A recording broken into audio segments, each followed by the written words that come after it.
Hello IF ആണ് raise എന്ന് നമ്മൾ നീറ്റ് 2024 എക്സാം എഴുതി കഴിഞ്ഞിട്ട് നിങ്ങൾ OMR ഷീറ്റ് ഒക്കെ റിലീസ് ചെയ്തിട്ടുള്ള സമയമാണ് അല്ലേ. അപ്പോൾ നിങ്ങൾ OMR ഒക്കെ നോക്കിയിട്ട് നിങ്ങളുടെ മാർക്കൊക്കെ നിങ്ങൾ കാൽക്കുലേറ്റ് ചെയ്തിട്ടുണ്ടാവും. അപ്പോൾ നമുക്ക് റിസൾട്ടിലേക്ക് വേണ്ടി വെയിറ്റ് ചെയ്യാം. ഏകദേശം അല്ലേ, നമുക്കറിയാം ജൂൺ 14-ാം തീയതിയാണ് നമ്മളെ റിസൾട്ടിന്റെ ഡേറ്റ്.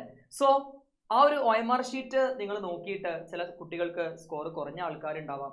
അതുപോലെ നീറ്റ് 2025 പ്രിപ്പറേഷൻ സ്റ്റാർട്ട് ചെയ്ത കുട്ടികളുണ്ടാവാം, സ്റ്റാർട്ട് ചെയ്യാൻ പോകുന്ന കുട്ടികളുണ്ടാവാം. നിങ്ങൾ മനസ്സിലാക്കണം, ഞാൻ എപ്പോഴും പറയാറുണ്ട് നമ്മളെ NCERTന്റെ ഇമ്പോർട്ടൻസ്. നമ്മളെ നീറ്റ് ഫിസിക്സ്, കെമിസ്ട്രി, ബയോളജി ഈ 3 സബ്ജക്റ്റില് 200 ചോദ്യത്തില് 100 ചോദ്യം ബയോളജി എന്നാണ് അല്ലെ. നമുക്കറിയാം 100 ക്വസ്റ്റ്യൻ ഫ്രം ബയോളജി ആണ് അല്ലെ. 100 ചോദ്യം ബയോളജിയിലാണ്. അതിൽ ബോട്ടണി 50-ഉം സുവോളജി 50-ഉം. ഇതിൽ നമ്മൾ 90ഓളം ക്വസ്റ്റ്യൻ നമ്മൾ അറ്റൻഡ് ചെയ്യണം. 10 നമുക്ക് സ്കിപ്പ് ചെയ്യാൻ പറ്റും. സെക്ഷൻ ബിയിലാണ്. അങ്ങനെയാണെങ്കിൽ നിങ്ങൾ നോക്കിക്കേ, ഏതൊരു സബ്ജക്റ്റിലെ ഫിസിക്സ്, കെമിസ്ട്രി, ബയോളജിയിൽ NCERTയിലെ ഇച്ച് ആൻഡ് എവറി ലൈന് പഠിക്കണമെന്ന് എല്ലാ സാറുമാരും നിങ്ങൾക്ക് പറഞ്ഞു തന്നതുമാണ്. അപ്പൊ NCERT വായിച്ചിട്ട് അത് റിലേറ്റഡ് MCQs ചെയ്യാം. അപ്പൊ കഴിഞ്ഞ വർഷത്തെ പേപ്പർ എടുത്ത് നോക്കിക്കഴിഞ്ഞാൽ നമുക്ക് ബയോളജിയുടെ വെയിറ്റേജ് ഒക്കെ നമുക്ക് അറിയാൻ പറ്റും. ഏതൊരു സബ്ജക്റ്റ് ആണെങ്കിൽ നമുക്ക് അതിന്റെ വെയിറ്റേജ് അറിയാൻ പറ്റും. അപ്പൊ നമുക്ക് ഇന്നത്തെ വീഡിയോയില് നമുക്ക് ബയോളജി നീറ്റ് 2024 പേപ്പറിൽ ചോദിച്ച യൂണിറ്റ് വൈസ് വെയിറ്റേജ് ആദ്യം നോക്കാം. നമ്മളെ +1 നമുക്കറിയാം 19ഓളം ചാപ്റ്റേഴ്സ് ഉണ്ട്. +2 ബയോളജിയിൽ 13ഓളം ചാപ്റ്റേഴ്സ്, അങ്ങനെ ടോട്ടൽ 32 ചാപ്റ്റേഴ്സ് ഉണ്ട്.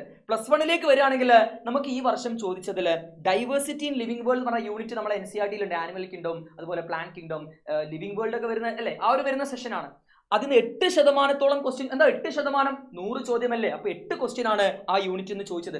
ഓരോ ചാപ്റ്ററിന് എത്ര ക്വസ്റ്റ്യൻ ചോദിച്ചു എന്നുള്ളത് ഞാൻ ഇത് കഴിഞ്ഞിട്ട് നമുക്ക് ഡിസ്കസ് ചെയ്യാം കേട്ടോ. ലിവിംഗ് വേൾഡ് ചാപ്റ്ററിനൊക്കെ എല്ലാ വർഷവും ഒരു ചോദ്യമാണ് ചോദിക്കല്. പക്ഷെ കഴിഞ്ഞ വർഷം അതിന് ഒരു ചോദ്യവും നമുക്ക് കണ്ടിട്ടില്ല. അപ്പൊ അത് അങ്ങോട്ടും ഇങ്ങോട്ടൊക്കെ മാറാറ്. ചിലപ്പോൾ അടുത്ത വർഷം അതിന് ഒരു ചോദ്യം ചോദിക്കാം. സോ അടുത്ത യൂണിറ്റ് ആയിട്ടുള്ള structural organisation in plants and animals ഇല്ലേ, ആ ഭാഗത്ത് നിന്ന് 11 ചോദ്യമാണ് ഈ യൂണിറ്റിന് വന്നിട്ടുള്ളത്. 11%.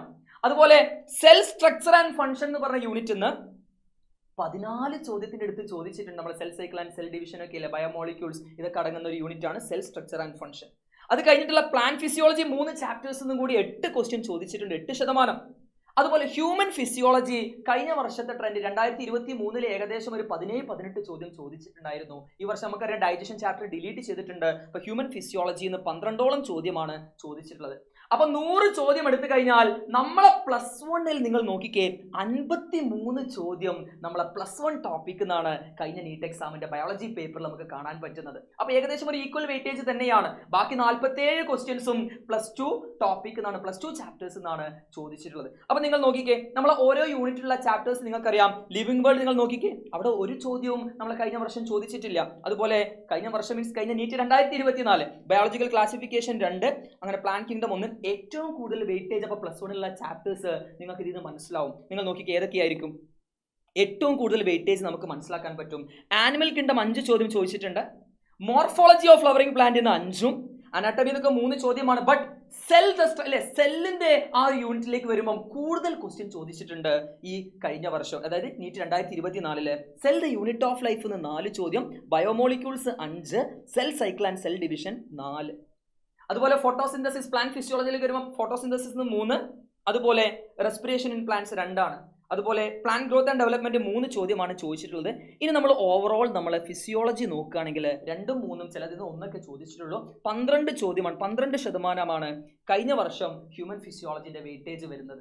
അപ്പൊ നിങ്ങൾ നോക്കിക്കേ, +1 നമ്മൾ ഏറ്റവും കൂടുതൽ ഫോക്കസ് ചെയ്ത് പഠിക്കേണ്ട അല്ലെ, ഏറ്റവും കൂടുതൽ ചോദ്യങ്ങൾ ചോദിക്കുന്ന സെഷൻ ഏതാണ്? അത് മെയിൻ ആയിട്ട് എപ്പോഴും ഹ്യൂമൻ ഫിസിയോളജി തന്നെയുണ്ട്. അതിന്റെ കൂടെ നിങ്ങൾ ഏതിന് ഇമ്പോർട്ടൻസ് കൊടുക്കണം? ഈ സെല്ലിന്റെ യൂണിറ്റും അതുപോലെ ആനിമൽ കിങ്ഡം.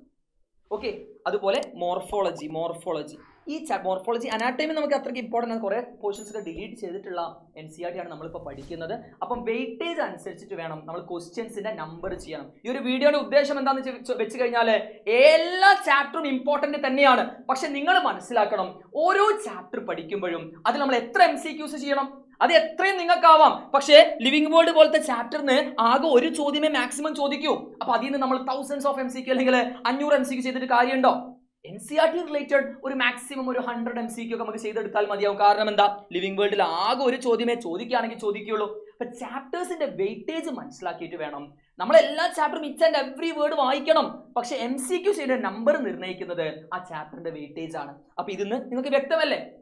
അപ്പൊ നമുക്കിനി +2 യൂണിറ്റ് വെയിറ്റേജിലേക്ക് പോയി കഴിഞ്ഞാൽ നോക്കിക്കേ, ഏകദേശം 13ഓളം ചാപ്റ്റേഴ്സ് ആണ് 5 യൂണിറ്റ് ആയിട്ട് നമ്മൾ NCERT നമുക്ക് കാണാൻ പറ്റും. ഒന്ന് റീപ്രൊഡക്ഷൻ അല്ലെ, reproduction, sexual reproduction, flowering plant, human reproduction, ഇതൊക്കെ വരുന്ന യൂണിറ്റ് ആണ്. അവിടുന്ന് 9%, അതായത് 9 ചോദ്യം അവിടുന്ന് ചോദിച്ചിട്ടുണ്ട്.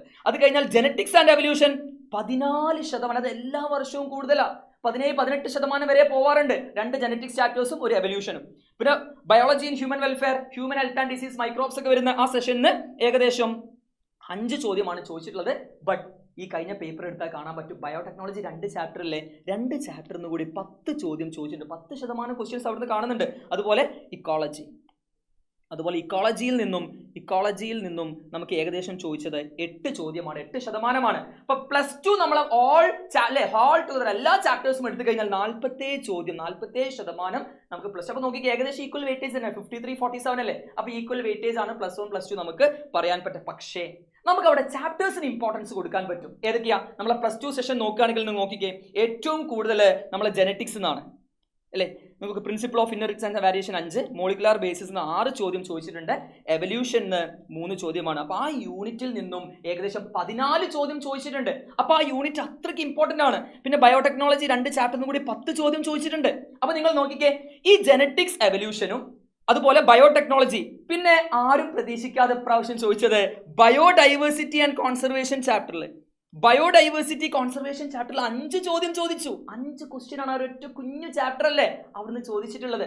അപ്പൊ നിങ്ങൾ വരാൻ പോകുന്ന വർഷത്തേക്ക് നമ്മളെ +2 നിങ്ങൾ നോക്കിക്കുക, എപ്പോഴും ഇമ്പോർട്ടൻസ് അല്ലെ, MCQs നമ്പർ കൂട്ടി ചെയ്യേണ്ടി വരും. നമ്മളെ ജെനറ്റിക്സ്, എവല്യൂഷൻ അതുപോലെ ബയോടെക്നോളജി പഠിക്കുന്ന സമയത്തും അതിലെ നമ്പർ ഓഫ് MCQs കൂടുതൽ ചെയ്ത് പഠിക്കണം. ഓക്കെ, എല്ലാ ചാപ്റ്ററും ഇമ്പോർട്ടന്റ് തന്നെയാണ്. പക്ഷെ ചില ചാപ്റ്റേഴ്സിലുള്ള MCQന്റെ നമ്പർ നിങ്ങൾ എന്ത് ചെയ്യണം, നിങ്ങൾ കൂട്ടി ചെയ്ത് പഠിക്കേണ്ടി വരും. അപ്പൊ ഈ ഒരു ഇൻഫർമേഷൻ തരാനും വേണ്ടിയിട്ടാണ് ഞാൻ ഈ വീഡിയോയിൽ വന്നിട്ടുള്ളത്. അപ്പൊ എല്ലാ സബ്ജക്റ്റും നിങ്ങൾ ഇതേപോലെ വെയിറ്റേജ് മനസ്സിലാക്കിയിട്ട് വേണം നിങ്ങൾ MCQ എത്ര ചെയ്യണം എന്നുള്ളതൊക്കെ നിങ്ങൾ തീരുമാനിക്കാൻ. അപ്പൊ നിങ്ങളെ എല്ലാ സംശയങ്ങളും, ഈ ഒരു സമയത്തുള്ള എല്ലാ സംശയങ്ങളും നിങ്ങൾ കമന്റിലൂടെ അറിയിക്കുക. ഈ വീഡിയോ ഇഷ്ടപ്പെട്ടിട്ടുണ്ടെങ്കിൽ ഇത് ലൈക്ക് ചെയ്യുക, അതുപോലെ നിങ്ങളുടെ ഫ്രണ്ട്സിലേക്ക് ഈ ഇൻഫർമേഷൻ നിങ്ങൾ പാസ് ചെയ്യുക. അപ്പം ഷെയർ ചെയ്യാൻ മറക്കരുത്. ഓക്കെ, അപ്പൊ നമുക്ക് അടുത്ത വീഡിയോ ആയിട്ട് കാണാം. ബൈ.